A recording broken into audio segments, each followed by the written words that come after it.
할렐루야. 자, 우리 서로 바라보면서 좀 이렇게 인사하겠습니다. 당신은 하나님의 기쁨입니다. 네, 어떻게 한 주간 평안하셨습니까? 이제 9월 1일이 됐습니다. 그 길고 길었던 그 무더위가 이제 점차적으로 이제 끝나는 것이 느껴지죠.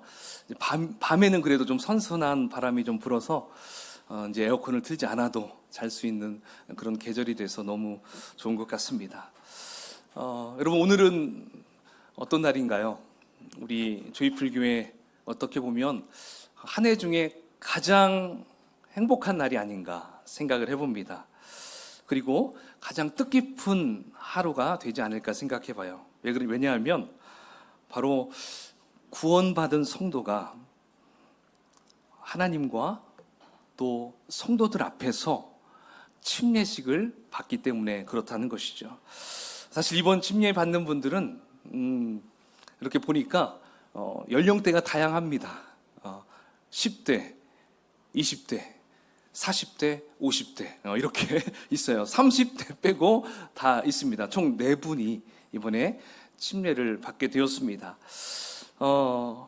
정말 이 침례식이 얼마나 감사한가 생각해 보면 어떻게 보면 한 영혼이 여러분 태어날 때 10개월 동안 그 뱃속에서 그 아이가 나오기를 기다렸던 그 부모의 마음, 그 마음보다 어떻게 보면 더 큰 기쁨이라고 생각이 돼요. 그렇죠? 하나님이 어떤 사람한테는 뭐 한 10여 년을 기다릴 수도 있고 30년, 40년, 50년의 시간을 기다렸다는 거예요. 바로 그 날이 오늘 새롭게 거듭나는 날, 새롭게 하나님 앞에 나아가는 날, 바로 이렇게 귀한 날이기 때문에 오늘은 1년 중에 어떻게 보면 창립 주년보다 더 기쁜 날이 아닐까 생각을 해봅니다. 여러분, 이따가 점심 식사 후에 1시에 이제 여기에서 우리 침례받는 분들이 또 간증을 나눌 겁니다. 길지 않아요. 간증을 나누고 밖에 테라스에서 이제 침례식을 할 텐데요. 가지 않으시고 함께 같이 동참하셔서 귀한 은혜를 나누시는 여러분이 되시면 좋겠습니다. 네. 그래서 오늘 침례식이 있기 때문에 저는 여러분과 어떤 말씀을 나눌까 이렇게 고민을 했어요. 그러면서 우리 예수님께서 침례 받는 그 장면을 통해서 우리가 큰 은혜를 좀 나누었으면 좋겠다, 그런 마음을 갖게 되었습니다.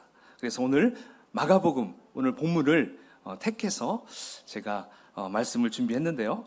여러분, 하나님의 큰 은혜가 여러분 가운데 흘러 넘치시기를 주의 이름으로 축원을 드리겠습니다. 자, 우리 예수님은 이제 사실 침례를 받으심으로 본격적인 공생의 사역을 시작하는 걸 볼 수 있어요. 그리고 침례 받은 이후에 광야에 가서 40일간의 시험을 또 받는 장면이 오늘 본문에 나오고 있습니다. 자, 그러면 먼저 우리 예수님께서 침례 받으시는 그 모습을 함께 살펴보면서 우리가 그 의미를 좀 생각했으면 좋을 것 같습니다. 자, 우리 9절 말씀을 함께 읽어볼까요? 시작. 그때에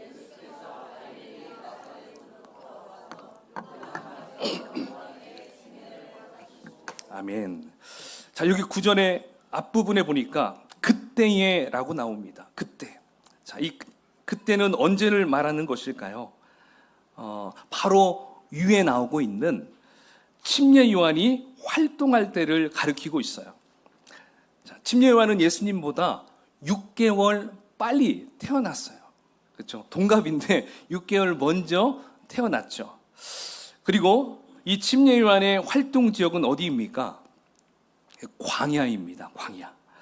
이 광야에서 어떤 생활을 했냐면 저는 이제 이 침례 요한의 그 활동한 것들을 좀 생각하면서 요즘은 아니죠. 좀 예전부터 계속 TV에 나왔던 그 자연인, 나는 자연인이다. 혹시 봐보셨나요? 거기에서 속세를 떠나서 거기에서 거의 이렇게 어떤 사람은 도사같이 보이기도 하고, 자기가 하고 싶은 거, 먹고 싶은 거 이렇게 먹으면서 생활하는 걸 볼 때 침례요한도 조금 이런 모습이 보였어요. 그래서 침례요한은 그 광야에서 어떤 생활을 했냐면 낙타털을 옷을 입고, 그리고 허리에는 가죽띠를 띠고, 그의 음식은 맥두기와 석청을 먹고 살았습니다. 지금 생각하면 아주 보양식을 먹고 살았다 생각할 수 있겠지만, 보여지는 거, 따로 뭐 요리를 해서 먹는 게 아니라 자연 그대로 먹으면서 생활을 했던 것이죠. 그리고 이 침례요한의 별명이 따로 있었습니다.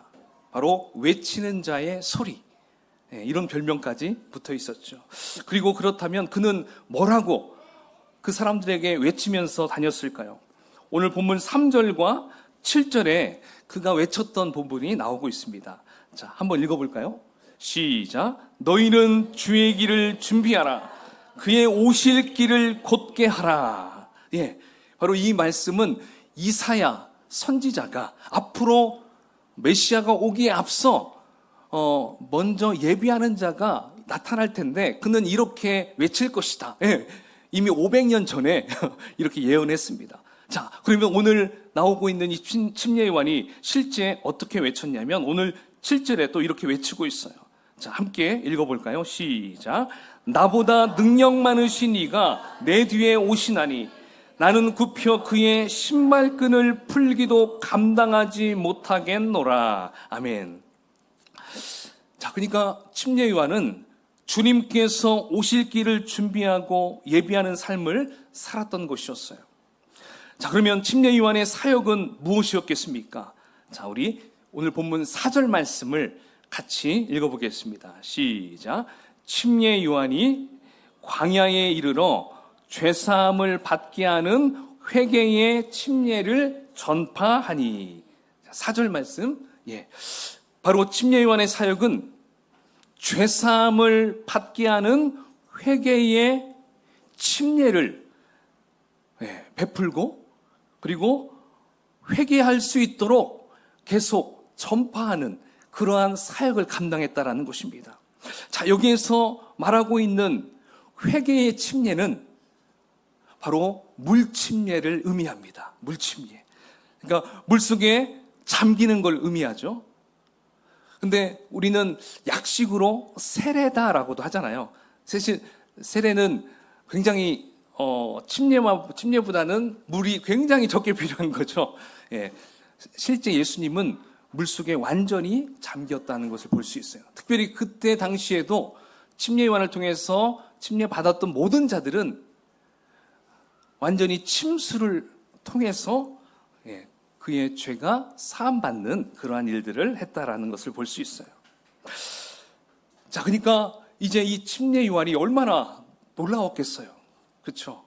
그러니까 그 당시 온 유대와 또 예루살렘에 있는 모든 사람들이 다 침례요한에게로 달려갑니다. 거기 가서 자신의 죄를 자복하고, 그리고 침례요한을 통해서 침례를 받기 위해서 줄을 쭉 섰다라는 것이죠. 그러면서 몰려드는 사람들을 향해서 이제 침례요한은 한마디를 더 하고 있어요. 자, 과연 침례요한은 뭐라고 말했을까요? 오늘 본문 8절 말씀을 함께 읽어보겠습니다. 8절 시작. 나는 너희에게 물로 침례를 베풀었거니와. 아멘. 그러니까 침례요한은 지금 이렇게 표현하는 거예요. 나는 사실 반쪽짜리밖에 안 된다. 내가 주는 이 물침례는 반쪽짜리다. 나는 그림자에 불과할 뿐이다. 내 뒤에 오시는 주님이 진짜다.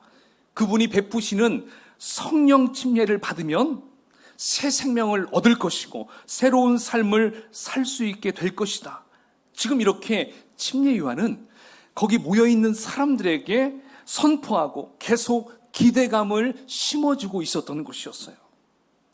자, 바로 그때에 우리 예수님께서 어디에 등장하고 있습니까? 요단강에 등장하고 있어요. 자, 그 다음에 우리 예수님은 침례요한에게 다가가서 뭐라고 얘기했을까요? 요한아, 너 정말 잘하였구나. 내 길을 예비하느라고 정말 수고 많았다라고 이야기한 것이 아니라 이렇게 얘기한 것이 아니었어요. 다른 일반 백성들과 똑같이 우리 예수님도 줄을 섰어요. 왜? 침례 받으시려고 줄을 섰어. 아니 여러분, 좀 이상하지 않습니까? 분명히 물침례는 어떤 자들이 받는 걸까요? 죄가 있는 자가 받아요? 없는 자가 받아요? 예, 죄가 있는 자가 물침례를 받아야 돼요. 그 물침례를 통해서 속죄함, 용서함을 받는 것이거든요. 근데 지금 우리 예수님은 죄가 있습니까? 없습니까? 죄가 전혀 없는 분이에요. 아무리 털어도 티끌 하나 나오지 않는 분이 우리 예수님이에요. 근데 죄가 하나도 없으신 분인데 지금 물침례를 받으려고 그곳에 갔다라는 것입니다. 여러분, 왜 물침례를 우리 예수님께서 받으려는 것일까요? 그 이유가 오늘 본문에는 나와 있지 않지만 마태복음 3장 15절에 나와 있습니다. 우리 그 부분을 함께 같이 읽어볼까요? 시작. 예수께서 대답하여 이르시되 이제 허락하라. 우리가 이와 같이 하여 모든 의를 이루는 것이 합당하니라 하시니 이에 요한이 허락하는지라. 아멘. 자, 사실 침례 요한도 침례를 주다가 갑자기 예수님이 딱 자기 앞에 나오니까 사실 놀랬습니다. 그래서 주님 지금 뭐 하는 것입니까? 이래서는 안 됩니다. 여기서 이러시면 안 됩니다. 막 그렇게 얘기를 하는 거예요. 아니, 주님께서 저에게 침례를 주셔야 하는데 왜 제가 예수님께 침례를 베풀 수 있겠습니까? 아닙니다. 막 이렇게. 처음에는 도저히 할 수 없다고 거절했어요. 그러나 예수님은 침례 요한에게 아니다. 허락해야 한다. 허락해라. 나에게 침례를 베풀어라. 이렇게 해야만 모든 의를 이룰 수 있느니라. 이렇게 지금 말씀하고 있는 거예요. 그러니까 우리 예수님은 죄가 없으시지만 요한이 주는 침례를 받는 이유는 바로 모든 의를 이루기 위해서 필요했던 것이에요. 자, 그러면 모든 의는 무엇을 말할 것일까요? 예수님께서 말씀하신 모든 의는 바로 하나님께서 아들 예수님을 이 땅에 보내신 목적과 계획을 의미하고 있습니다. 자, 예수님께서 이 땅에 오신 목적 무엇입니까? 그 부분을 가장 잘 표현한 말씀이 빌립보서 2장 6절에서 8절에 기록되어 있어요. 자, 예수님이 이 땅에 오신 목적 함께 읽어볼까요? 시작. 그는 근본 하나님의 본체시나 하나님과 동등됨을 취할 것으로 여기지 아니하시고 오히려 자기를 비워 종의 형체를 가지사 사람들과 같이 되셨고 사람의 모양으로 나타나사 자기를 낮추시고 죽기까지 복종하셨으니 곧 십자가에 죽으심이라. 아멘. 자, 예수님은 근본이 누굽니까? 하나님이세요. 하나님. 그러니까 삼위일체 하나님 중에 성자 하나님이셔요. 자, 근데 그 예수님, 그 하나님이신 예수님이 이 땅에 내려오시면서 이제 하나님이기를 포기한 거예요. 그리고 완전한 인간의 모습이 되셔서 이제는 모든 인간의 죄를 본인이 다 뒤집어 쓰신 다음에 십자가에 창렬히 죽는 것. 바로 그것이 모든 것인 거예요. 모든 의. 즉 하나님께서 예수님을 보내신 목적이 바로 이거였던 거예요. 그러니까 예수님은 실제적으로는 죄가 없으시기 때문에 침례를 받으실 필요가 없으시지만 이제부터는 철저히 죄인된 인간의 입장에서 이제 하나님의 의를 이루기 위해선 바로 그곳에서 침례를 받아야만 했다라는 것입니다. 그러니까 그곳에 모여있는 사람들과 똑같은 처지가 됐다라는 거예요. 우리 예수님이.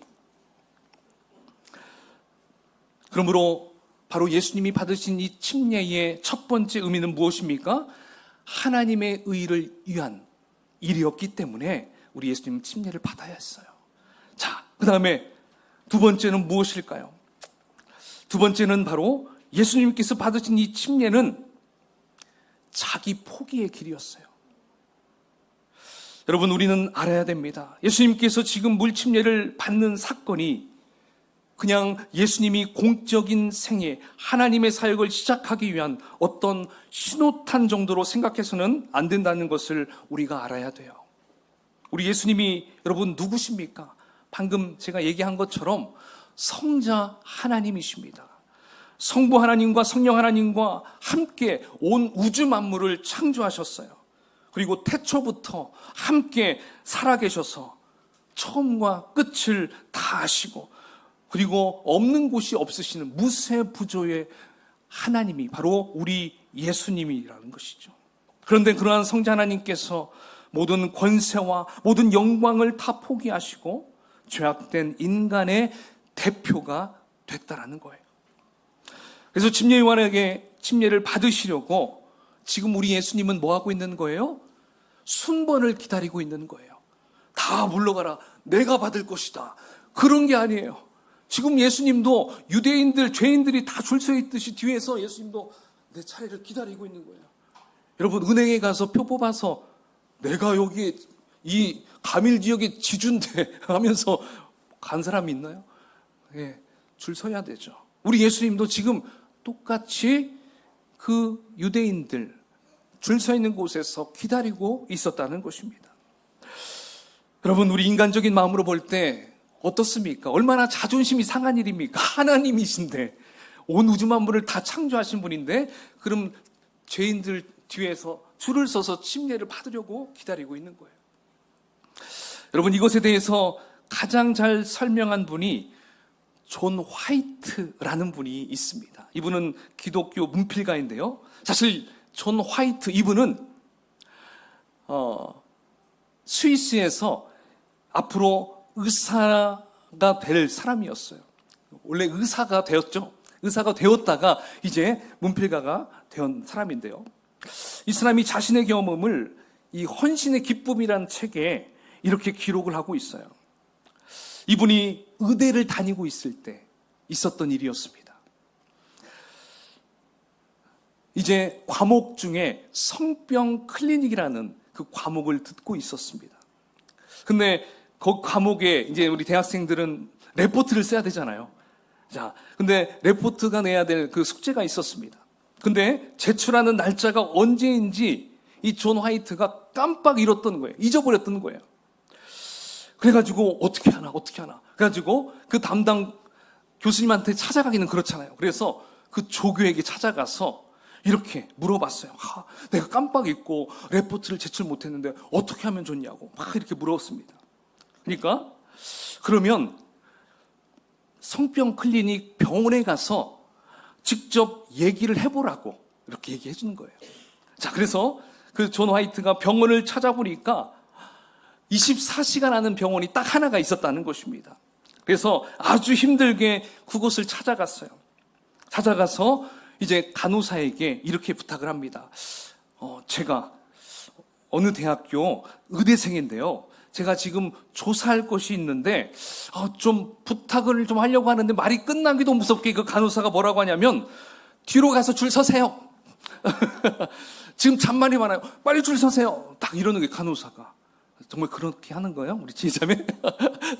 모든 간호사가 안 그러겠지만 굉장히 퉁명스럽게 얘기를 했다라는 거예요. 그래서 존 화이트가 다시 이렇게 아니 저 의대생이라고요. 지금 앞으로 의사가 될 의대생이라고요. 막 이렇게 얘기했어요. 간호사는 시끄러워요. 줄 서세요. 이렇게 얘기하는 겁니다. 자, 어쩔 수 없이 줄을 서려고 이제 줄 서 있는 사람을 딱 보니까 기겁을 하겠더라는 것입니다. 얼굴을 보니까 누가 봐도 성병에 걸려있는 자들이 그냥 질비하게 줄을 서 있는 거예요. 성병 클리닉이니까. 다 노숙자들 막 이렇게. 자, 자기는 성병 환자가 아닌데 지금 거기에 똑같이 줄을 서야 한다는 거예요. 어때요? 그 마음 가운데 너무 억울하겠죠. 내가 지금 앞으로 의사가 될 사람인데 내가 어떻게 이런 성병 걸린 사람들하고 같이 줄을 설 수 있겠냐고 막 그 속에서 막 우라통이 터졌다는 것입니다. 여러분, 사실 외국이나 한국이나 의대생들 스스로 어떻게 생각합니까? 굉장히 자신이 대단하다라고 여기잖아요. 뭐 겸손한 분들도 있겠지만 대부분 그렇게 여기는 의사들도 꽤 많고 학생들도 참 많이 있어요. 인성이 잘 안 된 사람들도 참 많이 있는 걸 볼 수가 있어요. 자, 어쨌든 이 존 화이트도 그러한 마음으로 너무 막 열받아가지고 씩씩거리면서 거기에 서 있었던 것이었습니다. 그러면서 자신도 다른 사람들이 볼 때, 저 사람도 얼굴은 좀 반질반질한데, 성병, 무슨 병, 막 이렇게 생각을 했을 거 아니에요. 그러니까 그 사람은 또 창피하기도 했겠죠. 나 그런 사람 아니라고 막 하고 싶어도 말도 할 수 없었고요. 자, 여러분, 바로 거기에서 이 존 화이트는 지금 성부 하나님이신 우리 예수님께서 죄인들의 줄에 서셔서 지금 요한에게 침례를 받으려고 줄 서 계신 그 모습이 연상이 되었다라는 것입니다.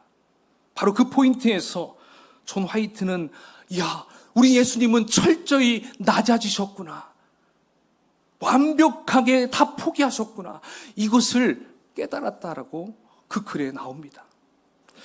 여러분, 그런 것 같아요. 우리 주님의 길, 우리 예수님의 길은 자기 포기의 길이셨어요. 주님은 죄인들을 구원하시기 위해 하늘의 영광도 육체의 생명도 다 포기하신 것이었습니다. 근데 여러분, 우리는 어떻게 하려고 합니까? 우리는 좀 더 멋있게 살려고 합니다. 그죠? 어느 아주 수준 있는 곳에서 줄을 서려고 합니다. 내가 줄 설 곳은 이곳이 아니지, 더 멋지고 화려한 곳에 줄을 서려고 합니다. 하나님은 분명히 우리를 광야로 이끌려고 하는데, 하나님, 저 광야 싫어요. 저는 로마의 한 중심으로 갈 것입니다. 도시의 한 복판, 저 강남 중앙으로 저는 들어갈 것입니다. 계속 우리는 하나님과 다른 길로 가려고 하는 것이 우리지 않습니까? 사랑하는 여러분, 우리의 신분이 무엇인가요? 예수 그리스도인, 바로 그리스도인이지 않습니까? 그리스도인은 무늬만 크리스찬이 아닌 것입니다. 주님을 따르기로 작정한 자들입니다. 믿으십니까? 인정하십니까? 예. 우리는 그리스도인은 주님을 따르기로 작정한 자들이에요. 주님을 닮아가기로 나는 이제 목숨 걸겠다라는 거예요. 그러니 우리는 세상의 명예와 영광과 물질과 생명도 포기할 각오를 해야 한다는 것입니다.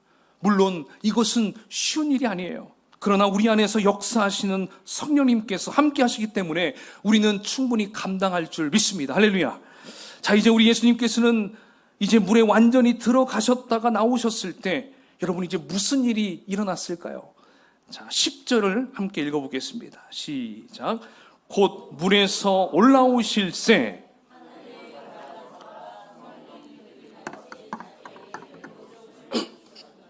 아멘. 가장 먼저 하늘이 갈라졌습니다. 하늘이 갈라졌다라는 것은 마치 극장 커튼이 좌우로 쫙 갈라지면서 무대 뒤에 있는 장면이 쫙 보이는 것과 같다라는 것입니다. 그러니까 지금 평소에는 보이지 않았던 그 천상의 모습이, 천국의 모습이 하늘이 열려지면서 보여지게 되었다라는 것입니다. 한마디로 영적인 세계가 환하게 보이게 되었습니다. 여러분, 하늘의 세계 보고 싶지 않습니까? 예, 정말 이러할 때가 빨리 도달했으면 좋겠다라는 마음이 들었습니다. 자, 그 다음에 보여진 게 무엇일까요? 바로 성령이 비둘기같이 예수님에게 내려오셨다는 거예요. 자, 이것은 무엇을 의미하는 것일까요? 사실 이때는 아직 오순절 성령 강림이 일어나기 전입니다. 그러므로 우리 예수님은 성령님과 함께 하시는 분이라는 것을 지금 나타내주고 있는 거예요. 그래서 이 예수님은 하나님의 특별한 사명을 받으신 분, 바로 구약 성경에서 예언되었던 인간을 구원할 구세주, 곧 메시아임을 보여주는 장면이구나, 이것을 우리는 알 수가 있습니다. 자, 이렇게 성령 하나님이 임하시고 그 다음 누가 등장할까요? 자, 이제 11절을 함께 읽어보겠습니다. 시작. 하늘로부터 소리가 나기를 너는 내 사랑하는 아들이라 내가 너를 기뻐하노라 하시니라. 아멘. 바로 성부 하나님, 제1위이신 성부 하나님이 등장하셔요. 바로 그 성부 하나님께서 침례를 받고 나온 그 예수님을 향해서 이렇게 말씀하십니다. 너는 내 사랑하는 아들이라. 내가 너를 기뻐하노라. 이 소감을 그 하나님 아버지가 그 아들 독생자에게 쫙 얘기를 하시는 거예요. 여러분, 우리 예수님께서 처음 침례받기 위해서 자신의 모든 권위와 영광을 다 내려놓으시고 죄인들과 함께 줄을 서실 때는 참으로 초라하고 볼품없는 인간 몫으로만 보였을 것입니다. 그렇지만 침례를 받으시고 물 위로 나오셨을 때는 이제 성부 하나님께서는 그동안 30년 동안 인간 예수로 살아온 것을 잠시나마 모든 권위를, 예수님의 모든 권위를 회복하는 시간을 갖게 되었습니다. 그렇죠? 그리고 그분의 진정한 모습을 보여주심으로 이제 앞으로 3년간의 그 공생의 기간이 고난의 길이 되겠지만 성부 하나님과 성령 하나님께서 그 예수님과 늘 함께 동행할 것이라는 것을 함께 약속하시는 것을 보여주고 있다는 걸 우리는 알 수가 있어요. 자, 뿐만 아니라 초대교회 성도들, 그 당시 초대교회 성도들 얼마나 고통 속에서 복음을 증거했습니까? 그 박해받던 그 초대교회 성도들이 오늘 본문의 마가복음을 읽으면서 침례받으시고 올라오신 그 예수님의 영광된 모습을 상상하면서 위로를 받고 그리고 앞으로 다시 오실 그 예수님을 기대하면서 이 땅에서 고난받지만 그 영광된 모습을 생각하며 승리하는 삶을 살 수 있도록 바로 이 놀라운 광경을 하나님이 보여주셨다라는 것을 우리는 알 수가 있다는 것입니다. 여러분, 그렇다면 이 시대를 살아가는 저와 여러분에게 주는 메시지는 무엇일까요? 그것은 우리도 주님처럼 침례를 받고 이제 성령 안에서 한 형제, 한 자매로서 살아갈 때 하나님께서 우리를 바라보시면서 이렇게 이야기를 한다는 것입니다. 너는 내 사랑하는 아들이요 딸이라. 내가 너를 기뻐하노라. 할렐루야. 여러분, 침례를 받았다라는 것은 이제 너는 나의 딸이다, 나의 아들이다, 나의 기뻐하는 자다. 지금 이것을 하나님이 말씀하시는 것과 똑같다라는 것입니다. 그러므로 여러분 기억하셔야 돼요. 우리는 하나님의 아들, 하나님의 딸, 하나님의 기뻐하는 자라는 것을 여러분 날마다 기억하며 살아가는 여러분이 되시기를 축원을 드리겠습니다. 자, 이렇게 우리 예수님께서 침례를 받으시고 예수님의 영광스러운 영적인 실체를 드러내신 이후 이제 어디로 가셨을까요? 곧바로 갈릴리로 가셔서 제자를 삼으시러 가셨을까요? 아니요. 아직도 한 가지가 남았습니다. 12절을 읽어보겠습니다. 시작. 성령이 곧 예수를 광야로 몰아내신지라. 우리 예수님은 여기 마가복음, 이 마가의 표현에 따른다면 성령님이 광야로 몰아내셨다라는 것으로 볼 수 있어요. 자, 여기 몰아내신지라는 헬라어로 에크발레이라고 하는데요. 에크발레. 이건 다른 복음서와는 좀 달라요. 다른 복음서는 이끌어 가셨더라 이렇게 표현하는데 지금 에크발리아는 아주 과격한 표현이다라고 볼 수가 있어요. 여러분, 이렇게 마가가 과격하게 예수님을 성령이 막 빨리 그쪽으로 가, 빨리 가 이런 식으로 쓰게 된 이유는 무엇일까요? 그것은 성령님께서 이 예수님과 사람들과 단절시켜 버리기 위해서, 아무도 예수님과 소통하지 못하게 하기 위해서, 그리고 아무도 의지할 수 없게 하기 위해서 강권적으로 내던지기 위한 거였어요.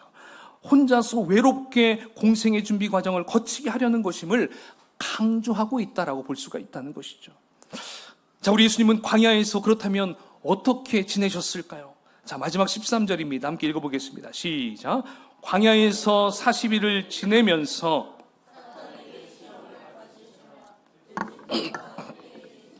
천사들이 수종들더라. 아멘. 여러분, 광야에서 우리 예수님께서 40일 동안 아무것도 먹지 않았어요. 금식하셨어요. 그리고 사탄에게 3가지 시험을 받으셨어요.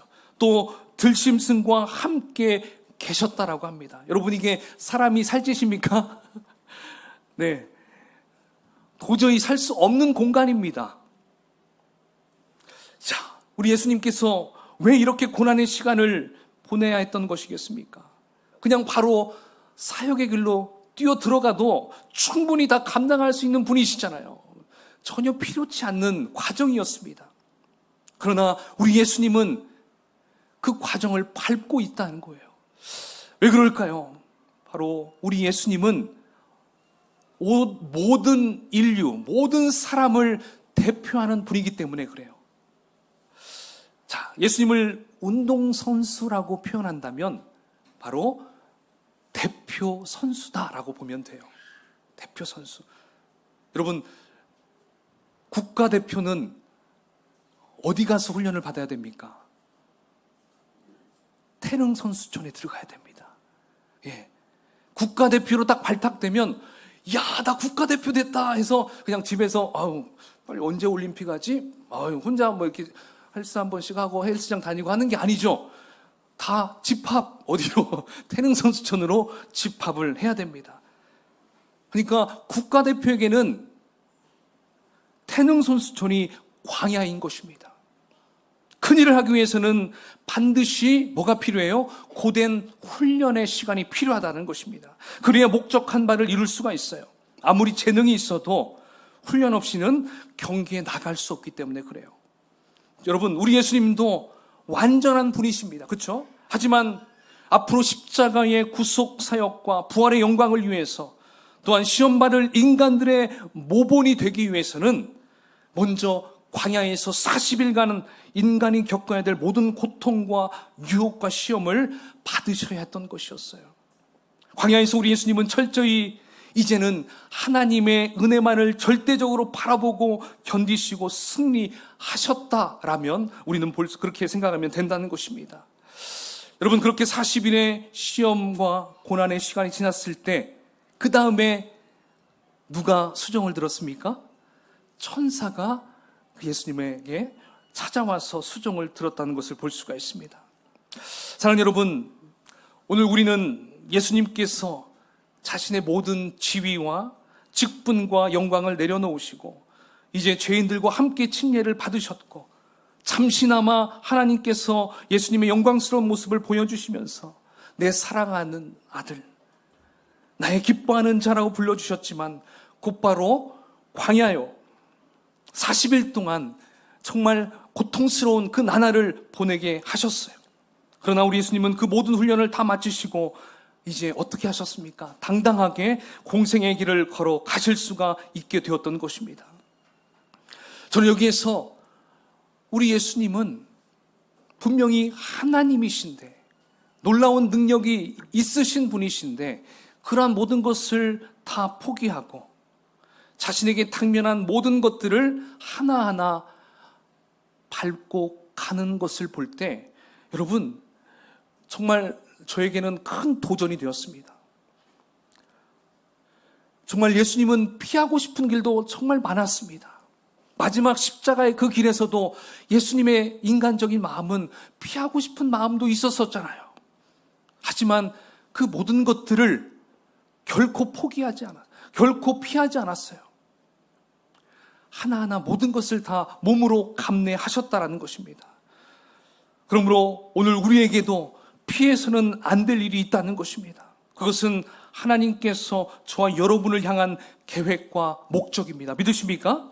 그 계획이 때로는 우리의 자존심을 흔들 수 있는 일일 수 있어요. 우리를 왕따를 시키는 일일 수 있어요. 창피함을 주고 육체의 아픔이 올 수도 있어요. 직장에서 잘릴 수도 있어요. 직장에서 좌천될 수도 있어요. 내 생각과는 다른 길로 가게 할 수도 있어요. 사랑하는 사람과 이별을 할 수도 있어요. 여러분, 그때 우리가 어떻게 해야 됩니까? 그냥 하나님을 원망해야 될까요? 하나님 왜 그러십니까? 왜 나한테만 왜 그러십니까? 그렇게 원망을 해야 되겠습니까? 여러분, 우리 예수님은 인간의 모습으로 계실 때 철저히 하나님의 뜻에 맞추어 살아가셨습니다.